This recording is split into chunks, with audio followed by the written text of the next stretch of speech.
second part will be on Othello, and at the end, okay, we're going to have a draw, okay, un'estrazione of some books written by Professor Cattaneo for the teachers, of course, okay, for the teachers. So I think it's going to be very nice to bring something back, to take something back with us, okay, very interesting ones. So we will do it, and we will prepare also the certificates. Okay, Professor Cattaneo? Grazie, non è mai successo, devo dire, quindi questa dell'estrazione dei libri, io sono contento, ecco. Non so i beneficiari, comunque mi fa molto piacere, grazie. Right, are we ready for Shakespeare's second Venetian play, Othello, which I was going to say it's a different kettle, another kettle of fish from Merchant of Venice.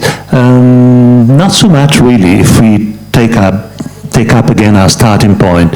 It's a Venetian play, it's about justice, but as we pointed out before during our question session, the Othello is not such an outsider. At the beginning of the play, in fact, he is very important. He is the head of the Venetian army. He's a general. He's a noble lineage.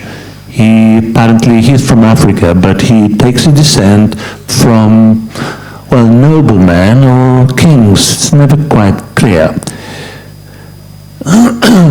This is again the frontispiece, the Moor of Venice, acted several times both at the Globe and the Blackfriars, which is evidence of the popularity of the play. It was performed both in outdoor theatres and indoor theatres, like at Blackfriars. It's a later play, by the way, slightly later. It's around 1600, 1601, 02 maybe. It would seem to be a more mature play in a way. It being a tragedy, as we pointed out before, is much more linear. The storyline is easier to follow. But again, this is about justice and a trial. The story, of course, comes once more and once again from Italian, from this collection of tales, short stories by Giraldi Cinzio, Giambattista Giraldi Cinzio, Hecatomity, such a terrible title, but it simply means, well, you're a classical student, so you know it's 100 tales, very simply. And one of those tales is about this. This is the short summary which is Giraldi puts before each tale. They're all about different kinds of love, especially love gone sour, bad stories about love, not just. And it's tempting to think of Shakespeare coming through this book. Shakespeare was always looking for good stories. He needed them. He didn't have much time. So, well, I've been tempted to think, and every time I see this, I see Shakespeare, browsing, going through a book, reading just the summary and saying, well, this is good for the theater, maybe, and this is it. Un capitano moro piglia per mogliera una cittadina veneziana. Un suo alfieri, his right-hand man, which is Iago, l'accusa di adulterio al marito. Cerca che l'alfieri uccida colui che gli credea l'adultero, and that's Cassio.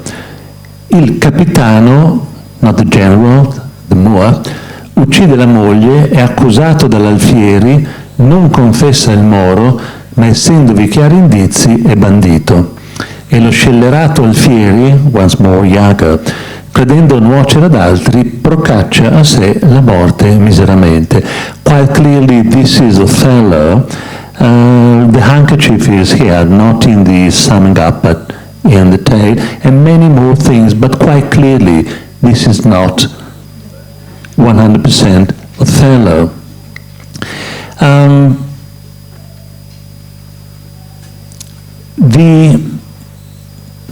Here we are. The trial, which is not so well known, takes place in Act 1, the end of Act 1, in fact. And once more, Shakespeare leads up to that by highlighting the, how should I put it, the diffidence, if not the racist attitude of many Venetians towards Othello. He's not an outsider, he's very important, but still he's not Venetian. He's black, and that makes a difference. And we can see that quite clearly at the very beginning of the play. The play begins, as we know, with Roderigo and Iago. Iago is the villain, talking together. They talk about Othello, and Iago has been slighted because Cassio has been promoted right-hand man in his place. And look at what Iago says. Iago says, "O sir, content you, I follow him to serve my turn upon him." In other words, I follow Othello, but only for my own gain, my peculiar end. And he ends up with the famous words, "I am not what I am." He's saying, don't trust me. But of course, Roderigo, who's a fool, cannot believe him. But look at what Roderigo says. "What a full fortune does the thick lips owe if he can carry it thus." What he's referring to is the fact that Othello has secretly married Desdemona, who's the daughter of an important senator in Venice. The telling term, of course, is thick lips, il labrone. That's quite clearly a racial epithet, quite strong. Obviously, it's a taboo word today, quite clearly. And a few lines below, Iago and Roderigo go to Brabantio's house, Desdemona's father's house, to wake him up, to let him know that his daughter has run away with the Moor and has secretly married Othello. And it's quite telling again the way in which Iago says that. Brabantio appears above the window, that's the stage direction. So imagine Brabantio, imagine any father being woken up in the middle of night, and being told by strangers, because he cannot see who's below, that his daughter has run away and is married secretly. So once again, it's quite a trying situation, isn't it? Iago, are your doors locked? Locked up. Why? Wherefore ask you this, Brabantio, Desdemona's father? And let's see together Iago's reply. Zanza, you're robbed. For shame, put on your gown, your nightgown, and come down and see what goes on in your house. Your heart is burst, you have lost half your soul. And this is roundabout, isn't it? But then comes the strong point. Even now, very now, an old black ram is tapping your white ewe.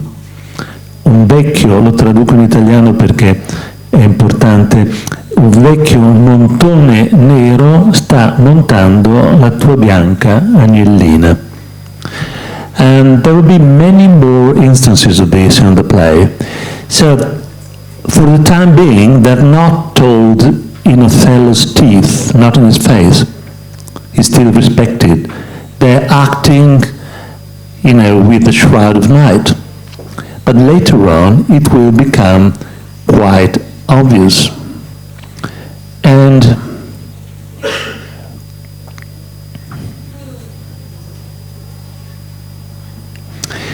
this is the point where Othello, at the end of Act 1, is taken to, again, the ducal palace in Venice.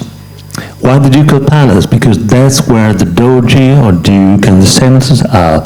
That's where Brabantio, Desdemona's father, wants Othello to be tried, taken to court. So let's not mince this. What we're going to see, what's going to happen here, it's a real trial.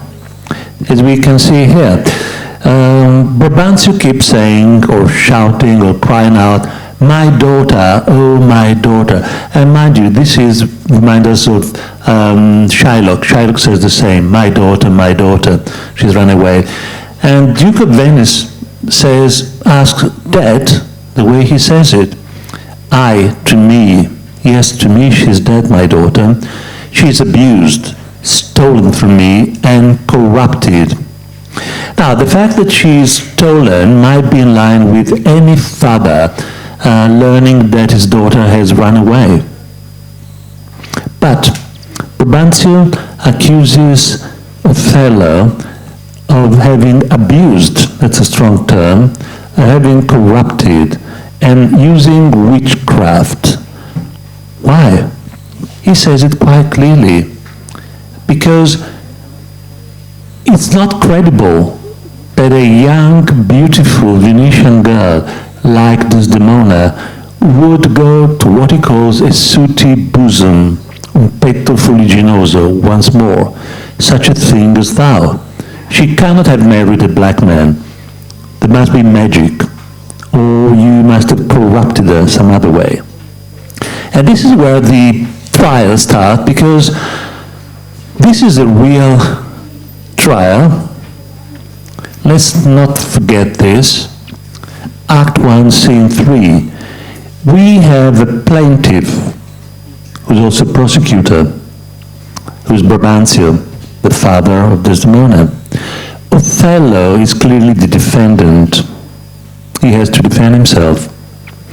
The Duke and Senators are the judges, and Desdemona will be called for to the bar as a witness. And that's quite interesting. Witness for whom? Or for what? The defense or the prosecution? As a matter of fact, for both. We're going to see that. So Othello is tried in front of the Duke and the Senators of Venice, and he's risking his life.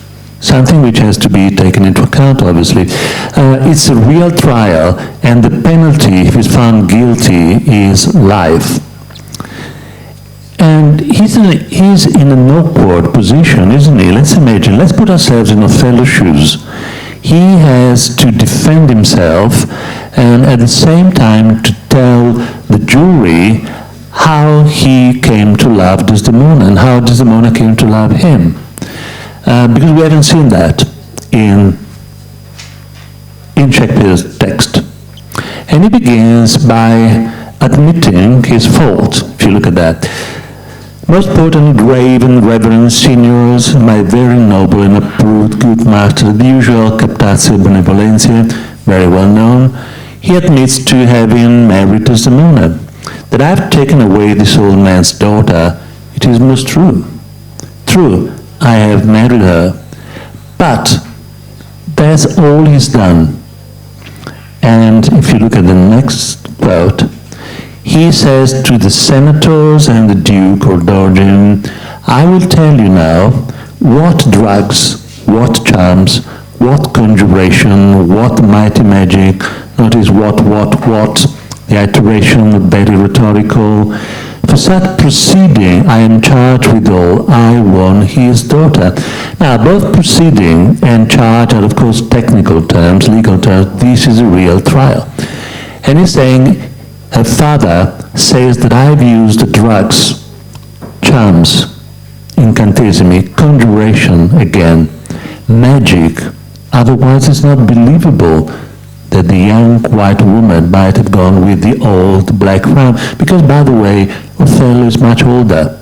He might be around 40. Of course, such marriages did happen and do happen, but that's another thing, which Iago will exploit later on. I just said that Othello is in an awkward position because he has to defend himself, and I think it's because of that he starts being quite cautious. He is in front of an old white jury. Brabantio is a potent man, he's a senator, and he has married secretly his daughter. So he begins by shifting the attention on Brabantio. Her father loved me. often invited me, still questioned me, the story of my life. It was him, Brabantio, who called me to his house. He often invited me. And I told them the story of my life, very adventurous life. This to hear would Desdemona seriously incline. So after shifting attention to the father, he shifts attention to the daughter. It was she who wanted to hear my stories. As if Othello didn't do anything. But why does he use such a circumventious tactic? Because again, he feels that he's surrounded not by his peers. He's not going to be judged by a jury of his peers. She loved me for the dangers I had passed, and I loved her that she did pity them. This only is the witchcraft I have used. Here comes the lady, let her witness it. And the lady is Desdemona. So Othello puts his life at the beginning, and that have a great return of what will follow in the hands of Desdemona, his wife, the woman he loves. And that is why, when he will be led to believe that his wife is unfaithful, the whole world will collapse. He puts his life, which is not to justify him, obviously, but psychologically it tells quite a lot. Here comes a lady, let her witness it. Witness, as we know, is another technical word, which you still use. How many times have you heard, if you listen to TV thrillers and legal thrillers, and do listen to them in English, obviously, you will recognize that word, witness. And this comes to what Valentina was saying before, female characters. Desdemona is one of the most interesting female characters in Shakespeare. Brabantio. So let's imagine Brabantio, the father, a mature man, a senator, one of the most powerful men in Venice, telling his daughter, come hither, come here, gentle mistress. Do you perceive in all this noble company where most you owe obedience, it's understood that she owes obedience to someone. She's not free, she's a young girl, she cannot decide to say, she must obey someone. The point is, of course, who is that someone? And Desdemona shows, her character, her strength, with a very crafty, very intelligent reply. My noble father, I do perceive here a divided duty. To you, I am bound for life and education. You are the Lord of duty. It is dutiful, only right that as a daughter I should respect you. But here's my husband, and so much duty as my mother showed to you, preferring you before a father, so much I challenge that I may profess due to the Moor, my lord. She begins with my noble father, but she ends with the Moor, my lord. So the passage is quite clear. Brabantio, God be with you, I have done. Fathers in Shakespeare tend to be very choleric and very wrong all the time. Here too he says, God be with you, I've done. Enough. Come hither, Moor. Then he's sarcastic. Come hither, Moor. I here do give thee that with all my heart, which but thou hast already with all my heart I would keep from thee. And that's the scene. Look at Brabantio, how glad he is. It's sarcastic, heavily sarcastic, quite clearly. It's a mock marriage ceremony. Come here, Moor. I give you my daughter. You've already taken her. And by the way, that comes from the first film ever in which the role of Othello is played by a black man. We'll say a few words about that later. That's Lawrence Fishburne on the right, and the film is Othello, obviously, with Lawrence Fishburne, Ibrahim Jacob, and the famous and great Kenneth Branagh. More about that later. When the trial is over, so that's the end of Act 1. When the trial is over, Brabantio threatens Othello with these words, "Look to her more, if thou hast eyes to see. She hath deceived the father, and made thee," wonderfully simple, isn't that?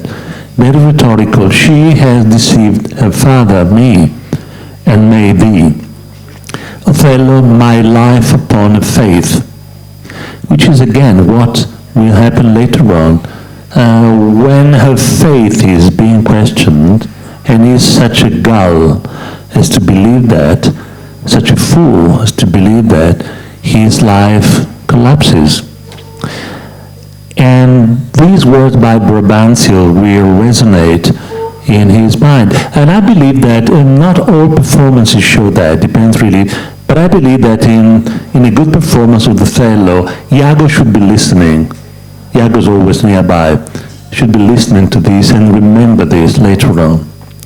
Because, and this might come as a surprise, but jealousy is not part of Othello until Act 3, when Iago devises a way to get rid of Cassio and revenge himself on Othello.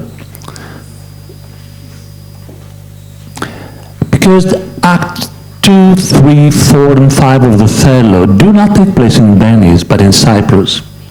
Island of Love, which is ironic. Cyprus, of course, is the island of Venus, and even Modern Advertising puts it like that. The island of Aphrodite, the goddess of love and beauty. That's how the Greeks on tourist agencies like to present that. And that's exactly what happens at the beginning of Act 2. Othello and Desdemona are madly in love, but Othello especially does not behave, does not act like a general in Cyprus. He acts like a young boy in love, madly in love with this girl. The two keep kissing, and the embarrassed looks of the onlookers are quite telling. And look at that, Iago watching. He's always watching, he's always there. And it's quite telling that the reflection, he sees Desdemona and Cassio exchanging pleasantries. You know, they know each other, they like each other. There's nothing between them, as we know, but you know, they like exchanging pleasantries. But Iago notices that. That's one of Kenneth Branagh's most wonderful faces. And little by little, Iago distills such poison into Othello's ears that his wife is maybe first, and then is unfaithful. Now, if we have read the play, we've seen the play, it also happens very quickly. From the morning in which they all disembark in Cyprus to the next morning, some 36 hours. Some critics say, well, how can you put up a man to killing his wife in 36 hours? Obviously, we must allow for some theatrical time.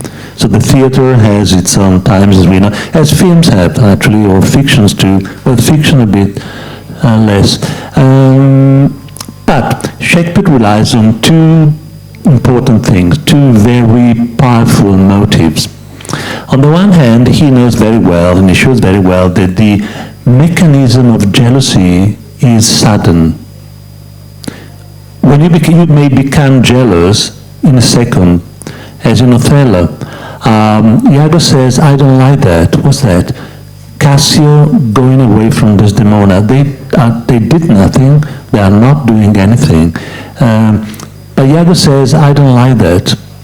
And that's what may happen. You see your wife, your husband, your boyfriend, your girlfriend leaving someone, something clicks. So that's jealousy, that's psychology. But also in the play, Shakespeare relies to a great extent on the racial prejudice which is exploited by Iago carefully. Throughout the play, he keeps saying the Moor. When the Moor, he's already a bit jealous. Well, you cannot expect your wife to keep on loving you. And Othello says, why is that? Maybe because I'm too old. No, well, I'm not that old. I'm in good shape. This is my paraphrase, of course. Shakespeare doesn't say that, but there's some meaning. And then Othello says what Iago has insinuated all along. Perhaps because I'm not white. Perhaps she's thinking of a darlings of a nation. She's a Venetian. And here comes to mind what the great romantic poet Samuel Taylor Coleridge, the writer of Kubla Khan, used to say, we used to write actually to his son, I cannot believe that a true Venetian lady like Desdemona would fall in love with a veritable Negro. That's the word he uses. See how history and people are strange. From that we might gather that Coleridge is a racist, an outright racist, but he was one of the first to write very strong articles against slavery, against the exploitation of black slaves. So you see, things are quite different, but they're quite interesting because they have a fallout on the role of Othello and the reason why for centuries black actors, black players could not play that role. Back to that in a short while. Well, as we know the story then, Iago makes Cassio drunk, has Cassio drink and become drunk. In fact, so Othello demotes him. He won't be my lieutenant any longer. So Iago suggests to Cassio, why don't you go to Desdemona and ask her to plead for you to her husband? And that's how he becomes jealous. What happens? Well, we won't go into that. It's a well-known story and it's quite long. I want to go to the point where this, from the trial in Act 1, becomes another story dealing with justice. And that's the story of a man who's jealous of his wife, of his woman, to the point of killing her. And that's a story with which we are too much familiar with even these days, these very days. And Shakespeare is the first one to put this in quite modern terms. Othello is so out of his mind that he thinks he's acting as the instrument of justice. Look at that. When he's already decided, Act 4, Scene 1, to kill Desdemona, get me some poison, Iago, this night. He wants to kill his wife, obviously. And Iago, like the devil is, do it not with poison. Strangle her in her bed. Even the bed, the very bed, she has contaminated. The very bed she has contaminated. And Othello, look at that, he's completely crazy. Good. The justice of it pleases, very good. What justice? Not just because he thinks, he's acting, doing an act of justice, but because this is retribution. Retribution, one thing, like in Dante's Inferno, right? She committed adultery, so strangle her in the nuptial sheets, in the bed. Something totally out of one's mind. And again, when, at the end of the play, in the bedchamber, Desdemona asleep, Othello enters the room. He keeps saying, it is the cause, my soul. He doesn't even want to name it. The cause is her unfaithfulness. And he's afraid that her beauty, he's in love with her, which doesn't make what he does in a less heinous less of a crime, obviously, but he's still in love with his wife to the very end. And he says this very strange sentence, which I've never been able to understand, and even footnotes are not so clear. But he says, "Yet she must die, else she'll betray more men."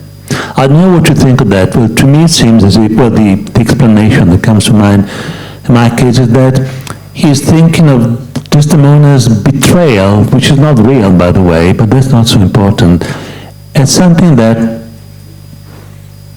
brings chaos into life in general. She'll betray more men. Obviously, she will not betray more men, as if he were saying that this is against all men, what women are doing to men. But again, it's quite tricky. What is very clear is what follows.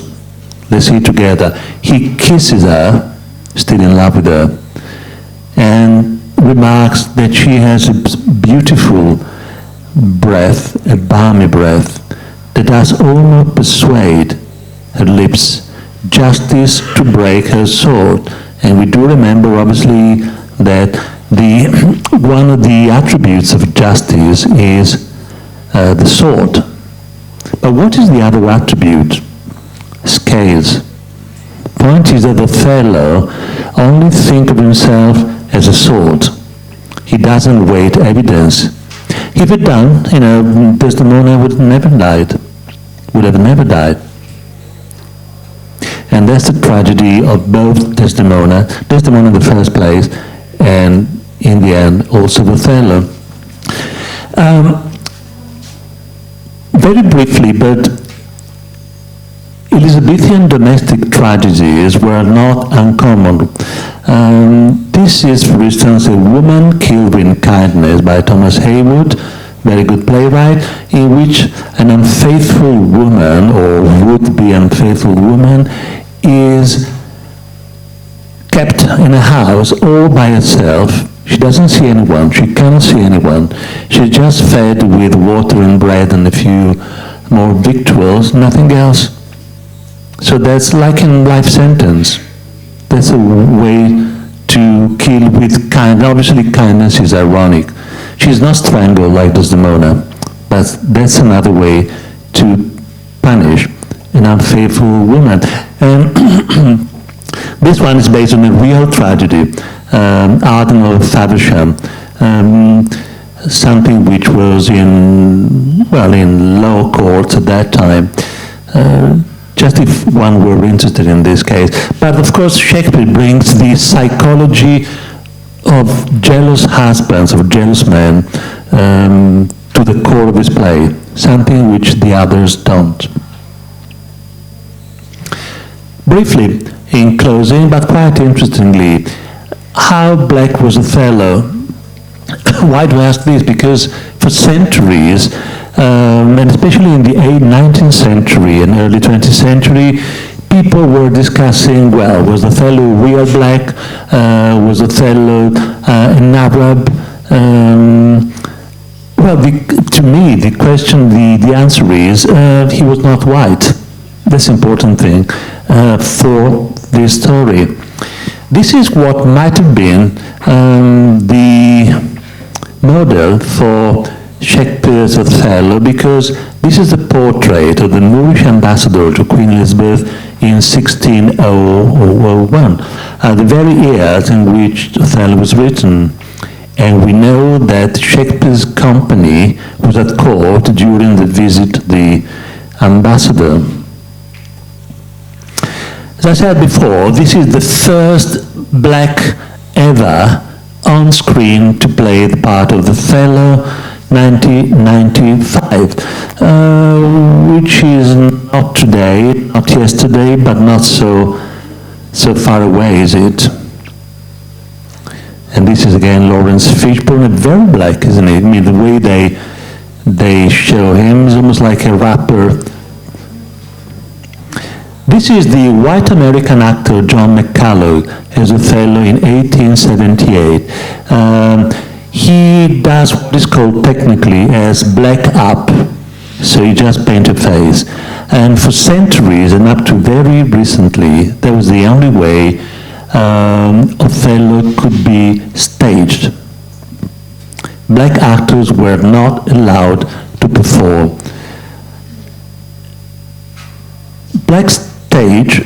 Blackface or black up is something shown again here with one of the most famous minstrels jubilees. They were very popular, especially in the United States, when of course the racist bias was much stronger. And by the way, Algernon, the first sound film, the jazz singer with Al Johnson. Al Johnson was white, he just blacked up. So it's a very long tradition. This is the most famous romantic actor, Edmund Kean, playing Othello. Again, blacking up. And look at this. This is Tommaso Salvini, the great Italian actor, famous throughout Europe, playing Othello. Looks a bit like a caricature, doesn't it? This is the great American black actor, Ira Aldridge, and he could play all Shakespearean roles except Othello. Well, not in the United States, obviously, but in Europe and in Russia too. He was acclaimed as a great actor, but he could not play Othello. Why? What's the difference? Because Othello repeatedly kisses Desdemona on stage. And Desdemona is a white girl played by white actresses. So it's turned out that black actors could play Othello in all black castings, all black performances, but not with white actors. The first one, the most important one in the United States was that starring Paul Robeson and Cosette Febrer as Iago. Very popular, by the way. This is Paul Robeson, a fine actor, with Uta Hagen Desdemona, 1943. Why did it take that long? Well, because in World War II, for the first time, black troops were allowed to fight alongside white troops. They had not before. And again, this might sound quite strange, but this is revealing of how central the role of Othello is in the emancipation of black persons. Robson, the one we just saw, this one, played Othello in different situations, different productions. This one is with Peggy Ashcroft in the 1930s in London. And for that performance, for that staging of the play, Peggy Ashcroft would get blackmail letters every day, many of them. And the contents of those blackmail letters were, put simply, how dare you kiss a black man on stage? So that's the reason why we had to wait for so long to have a black actor playing Othello. And I want to close with this, something which might be useful as further research. If we look at the comments worldwide on the election of Barack Obama at the presidency of the United States, it's easy to see that all over the world, Barack Obama's election was saluted as a sort of revenge of Othello. So the identification, he had ransomed, in a way, black people from being kept out of important roles. In that case, the role was very important, the presidency of the United States.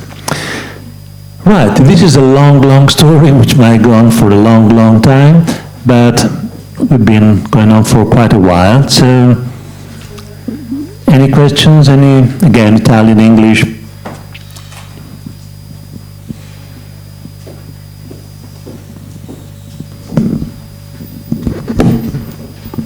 Questions?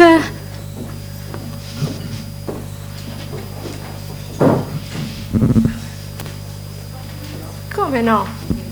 Sì, sì, italiano e inglese va benissimo. Beh, è una storia italiana, Othello, e quindi...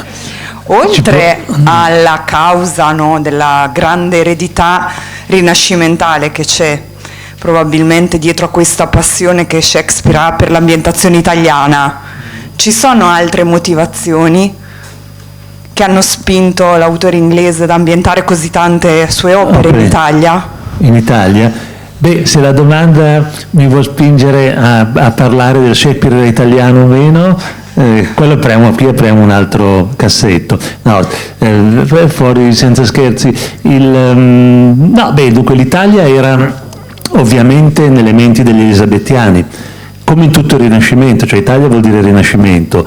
Italia voleva dire ai tempi di Shakespeare anche moda, costume, voleva dire danza, per cui i maestri di danza erano spesso italiani, voleva dire scherma, i maestri di scherma più famosi erano italiani. Romeo e Giulietta cita testualmente i manuali di scherma italiani nel testo, quindi l'Italia è in grande voga. Certo non c'è nessun autore, molte opere sono andate perdute, però insomma ne abbiamo anche parecchie, che situi tante storie in Italia così importanti, ma soprattutto per me, e la domanda appunto è interessante da questo punto di vista, sono storie precise. Cioè Ben Jonson per esempio situa alcune storie apparentemente in Italia, il Volpone a Venezia, che è una bella storia comica, vuole prendere un'eredità che non viene mai data, insomma, però è a Venezia, come potrebbe essere Volpone, nome italiano evidentemente, potrebbe essere ambientato ovunque, a Londra come a Parigi. E addirittura Ben Jonson in una prima edizione di una sua opera mette in rialto a Venezia invece che a Parigi, non che fosse ignorante evidentemente, ma insomma gli era scappato. No, Shakespeare invece dimostra una notevole conoscenza dell'Italia. Nelle opere veneziane soprattutto è stato calcolato per esempio che la distanza nel mercante tra Belmonte, dove c'è Porzia, e Venezia è calcolata abbastanza bene. E così altre cose in Othello, adesso diventano un po' minuzie, ma ci sono vari raffronti nel testo che fanno capire che Shakespeare conosceva bene la storia di Venezia, la divisione per esempio in sestieri, c'è già in Othello proprio nel testo. Che qui arriviamo alla domanda, ma allora era stato in Italia magari negli anni Lost Years? Forse è possibile, possibilissimo, sì. Di sicuro conosceva l'Italia bene e di sicuro ha una predilezione enorme per l'Italia e per il Veneto, sicuramente. Poi c'è la tempesta che ha a che fare con Milano, perché parte con Milano. Ecco, devo dire che la Messina, che spesso è citata per lo Shakespeare che sarebbe siciliano d'origine, in Much Ado, lì veramente è proprio una Messina. Cioè, se non ce lo dicono non immaginavo neanche lontanamente che sia mediterraneo, ecco, per intenderci. Infatti Ken Brand quando l'ha rifatto poi l'ha messo in Toscana, l'ha ambientato in Toscana. Grazie.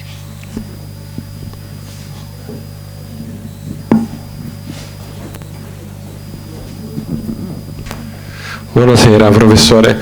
Le volevo chiedere, riguardo quest'ultimo approfondimento che ha fatto soprattutto tra attori neri e la possibilità di partecipare o meno al ruolo di Otello, le vorrei chiedere se questa ricerca è frutto un po' del cambiamento dei tempi e della nuova attenzione che noi contemporanei diamo anche all'inclusione e a tanto altro, o seppure questa ricerca va a sé, è una vecchia ricerca. Ecco, questo mi chiedevo, grazie. Sì. No, beh, assolutamente va con i tempi, insomma, perché in parte l'abbiamo detto, appunto, certe cose cominciano a cambiare con la seconda guerra mondiale, anche con il fatto appunto che le truppe di colore danno un apporto importante, ma anche nelle colonie per esempio, cioè l'India dopo aver mandato 1 milione di soldati nella seconda guerra mondiale, alla fine della seconda guerra non danno ancora l'indipendenza all'India e allora parte ancora in modo più deciso rispetto al passato il desiderio di indipendenza. Il ruolo degli attori neri è molto importante perché dà l'idea dello sviluppo appunto della posizione dei neri nella società. E l'identificazione con Othello è veramente straordinaria, perché è un'identificazione che si pone ogni volta o quasi ogni volta che sto rispondendo, semplicemente sto cercando di trovare un'altra cosa che non so se avremo mai tempo, ma che va proprio con ogni volta che c'è un problema legato ai neri in modo clamoroso. Si parlava di Obama, non so se qualcuno ricorda l'omicidio della moglie di O.J. Simpson. O.J. Simpson era una star del football americano, poi è diventato anche attore popolarissimo in America, che aveva sposato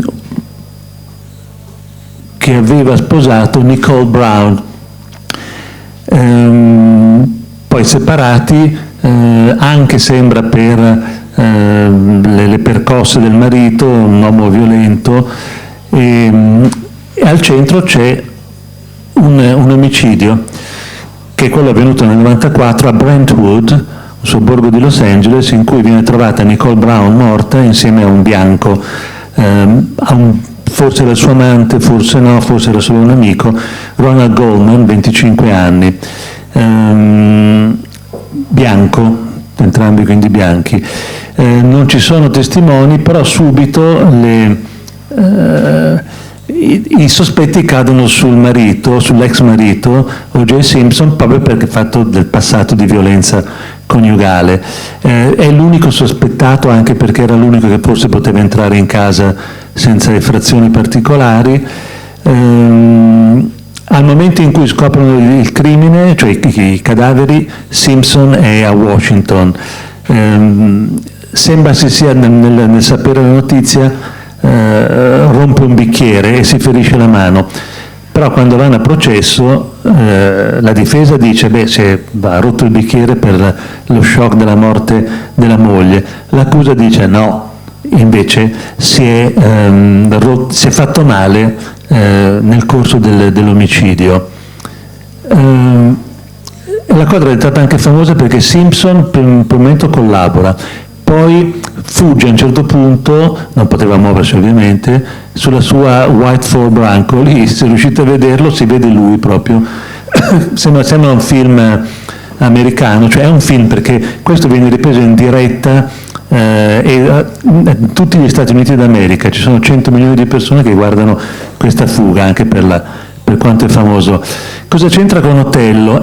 C'entra perché questo è sempre di O.J. che minaccia di togliersi la vita, perché quando arriva in tribunale cominciano i paralleli con Othello.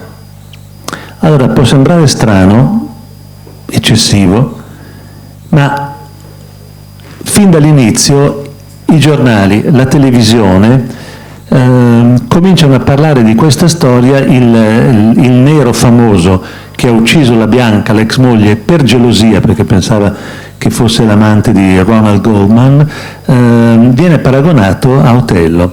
Non sono io che lo dico, sono i resoconti dell'epoca, e la cosa, come dico qui, the story of this crime and that of the move of Venice overlap, e questo è ancora O.J. in tribunale. La cosa sorprendente è che anche se andiamo a vedere i resoconti dell'accusa, della difesa e persino del giudice della Corte Suprema nel verdetto finale, ci sono frequenti riferimenti a Shakespeare e a Othello, cioè viene tutto rapportato a quel tipo di situazione. Perché? Perché il motivo principale del crimine per l'accusa è la gelosia, E allora la difesa dice no, qui c'è racial discrimination, qui è un famous black who's been framed, cioè è un nero che come Othello viene ingannato. Ed è sorprendente, però diventa il tema per mesi e mesi e mesi di tutta la storia del processo di O.J. Simpson, e al punto che appunto uno si chiede, noi ci chiederemmo, ma dov'è Iago? Viene fuori anche uno Iago appropriato. Questo Iago è il detective Mark Fuhrman, che ha un passato, è bianco, ha un passato di atteggiamenti razzisti, violenza, e la difesa è uno dei detective ovviamente sulla scena del delitto, che dice di aver trovato un guanto, tra l'altro insanguinato con il sangue di O.J. Simpson. La difesa di O.J. però dice no, dice questo è il razzista Mark Fuhrman, questo, che vuole incastrare, frame letteralmente O.J. allo stesso modo in cui Iago ha incastrato Othello. È una storia molto americana, evidentemente, può quasi far sorridere, è molto lontana da noi, però è assolutamente tutta vera. A un certo punto arriva il testimone, anche l'episodio principale evidence, la prova principale dell'accusa è un guanto, e il guanto diventa come il fazzoletto, perché a un certo punto l'accusa fa un autogol in realtà, perché dice questo è il guanto, ci sono le impronte di sangue, però quando fanno provare il guanto a O.J., il guanto doesn't fit, e questo diventa una frase shakespeariana, uno degli tanti non che la frase sia esattamente di Shakespeare, ma la difesa continua a ripetere, e i giornali della televisione continuano a ripetere: if it doesn't fit, you must quit. Se il guanto non calza, non è il suo, bisogna quit, il contrario di condannare, assolvere, dovete assolvere. E in effetti viene assolto da un punto di vista penale O.J. Simpson. Chi fosse interessato, c'erano, non so adesso se l'hanno levato, non ho controllato, sono stati fatti libri e ci sono siti: Iago in Brentwood, How Mark Fuhrman Got Away with Murder, come il cattivo, lo Iago moderno, ce l'ha fatta, è riuscito a scampare e a inguaiare il black famoso. Iago in Brentwood, è per quello che chiamo quest'ultima parte Iago in Brentwood. L'abbiamo un po' affrettata, ma il tempo va ormai avanti. Poi spero che abbia dato un'altra idea di come il mito di Othello sia diventato potentissimo ogni volta che c'è qualche cosa che si lega o a grandi disgrazie o a grandi successi, nel caso di Obama, legati a un nero, in una società soprattutto bianca. Altre domande? More questions? Chiara? No? Questions down there? Students? No one? Ronnie? No? Okay, so before closing, we're going to see who is going to take back a book. Oh, I like it. So let's have a look. Allora, okay, we've got the numbers. We've numbered all the teachers there and the adults. And let's take one. Let's see the number. Questo è molto americano. Sì. The winner is the first one. Io non c'entro, allora, dico subito. Adesso prendo un libro. Mi fa piacere, di cosa divertente, ma non è una mia idea. E che la professoressa Foschi è un vulcano, come voi sapete. Bene.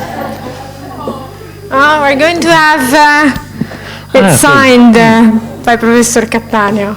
Shaping Hollywood. Cos'è? Uno a caso? Chance. Facciamo. Infatti, lots. Oh. And here we've got 31. the students. 21, 30. 31, 3-1. 3-1. The winner is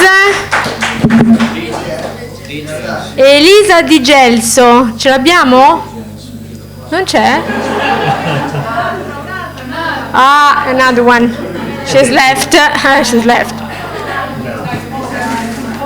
È sempre più... No, if I know the people, but if... Tell me when to stop. Whenever, stop. 29. 29, 29. Francesco Pieroni. Oh!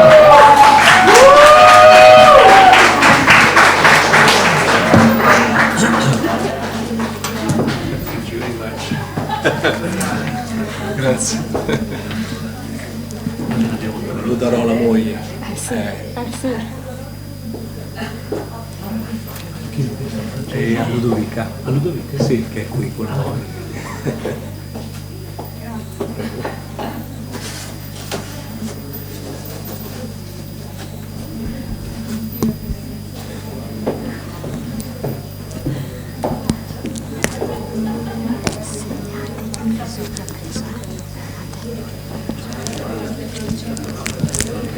Grazie mille, grazie. Also a couple of pictures while we're doing. Okay, the next one. See, we've got some books, and they're waiting for them. So,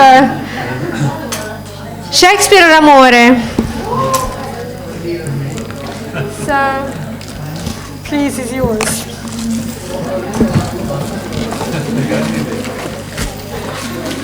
Stop. Tell me when to stop. Stop. Oh, What is it, 6 or 9? 6. I would say 6. 6. Bruscia from Sofia.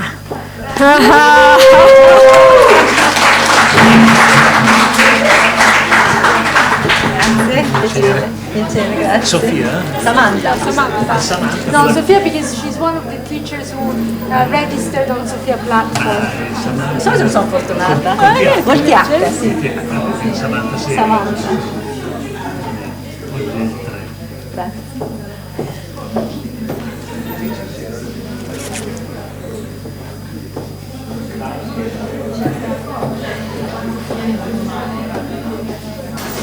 In inglese o in italiano? Io l'ho fatto in italiano perché preferivo in inglese. No, va benissimo. L'inglese non è tanto buono, quindi va bene.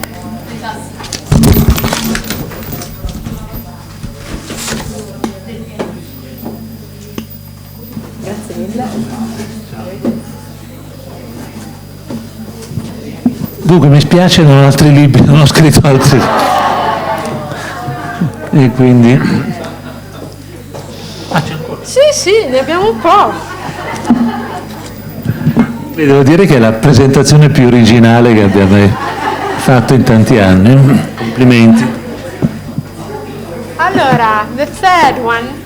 I'm going to open it. Go. Stop.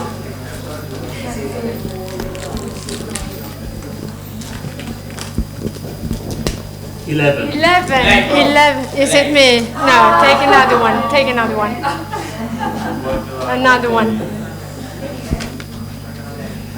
Another one.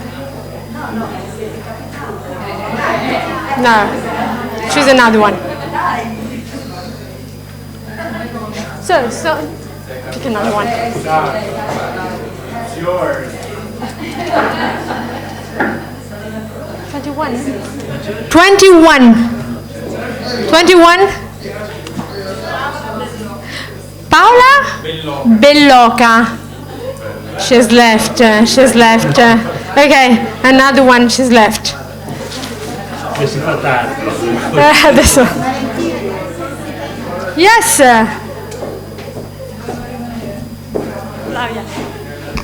No, I'm sorry. It has nothing to do with Othello, but it got me thinking because I grew up in the States, in San Francisco, and since I was small, okay, now I'm a grandmother, but since I was small, I grew up seeing mixed couples. I mean, it was already a reality, and growing, you know, in school, I have Afro-American friends, Asian-American friends. I still see them.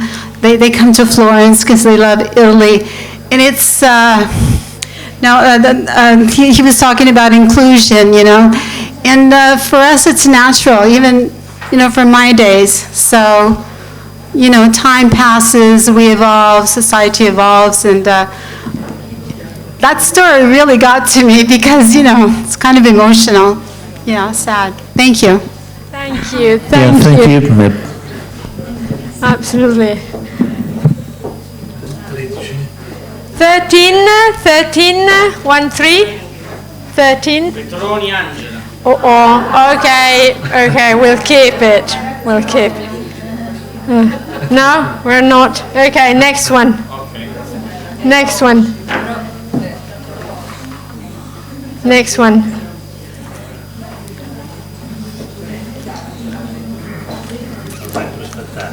Sì, lo facciamo. 25? 25? Oh, la prof Cecchini, sono contentissima. Vieni, lo facciamo fare una dedica, no? Anche sono sicura che ti piacerà, Chiara. Sì, Quindi sono contenta. Italiano o latino? Chiara. È la prima volta che vinco qualcosa in... Vedi? Sono abbastanza sfortunata.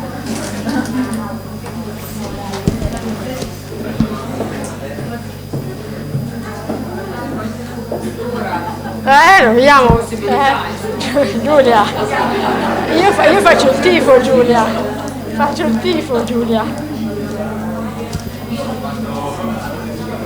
Grazie, interessantissimo davvero. Un altro. Adesso per saperlo avrei portato un po' di libri anch'io, cioè, da regalare. E la casa sono... Beh, vedi? E li ha sempre queste... Cioè, no.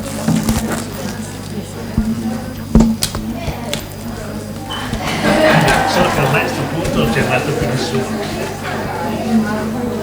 Vediamo. Vado?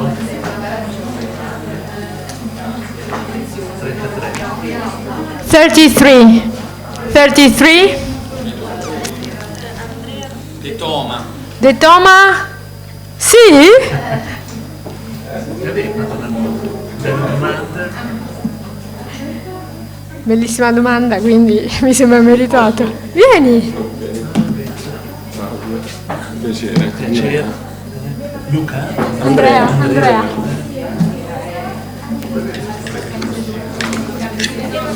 Ti piace i film? No, non tanto i film, ma proprio sono insegnanti di italiano, storia, geografia. Io ho una bella passione per il teatro e la poesia, quindi Shakespeare me lo sono letto e visto a teatro. Appena ho saputo che parlava di Othello sono sceso, stavo preparando la mia lezione domani, però sono sceso.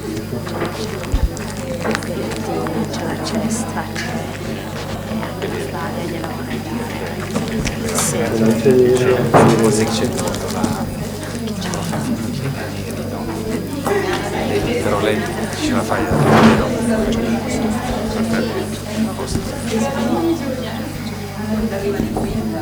Okay. So the last one. No, I apologize with people present here, but if I'd known, you know, I brought more books. Next time. Let's see, the last one, what comes out.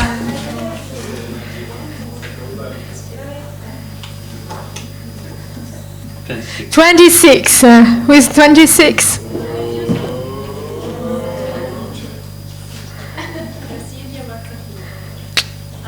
She's left, she's left, she's left. She's left, she's left. She's left. She's left, she's left. 8. 8? Who is 8? Sophie. Oh, Alessandra.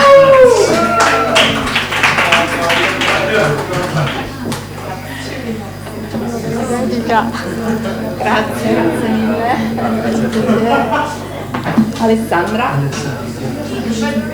Collega di inglese. Inglese? Da noi. La collega di inglese.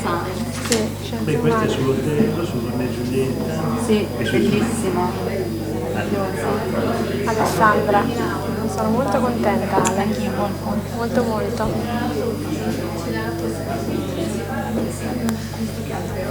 Sono i titoli, sono curiosa. I titoli c'è scritto lui.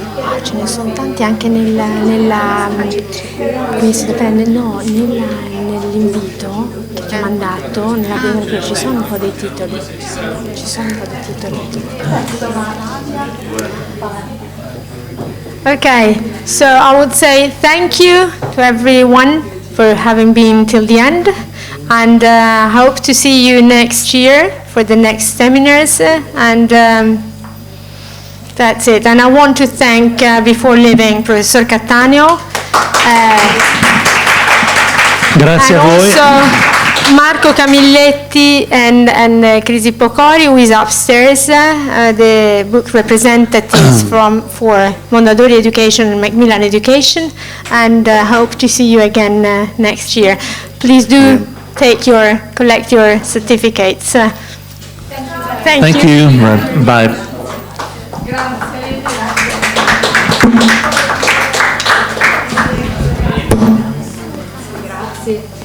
Mi avete fatto sognare e ricordare un po' del tempo lontano. Io sono una maestra delle elementari, quindi Sì. sono rimasta alle elementari, però se riascoltare queste cose fa un po' sognare. No, vabbè, però fanno sognare, fanno ricordare, fanno sognare. Grazie.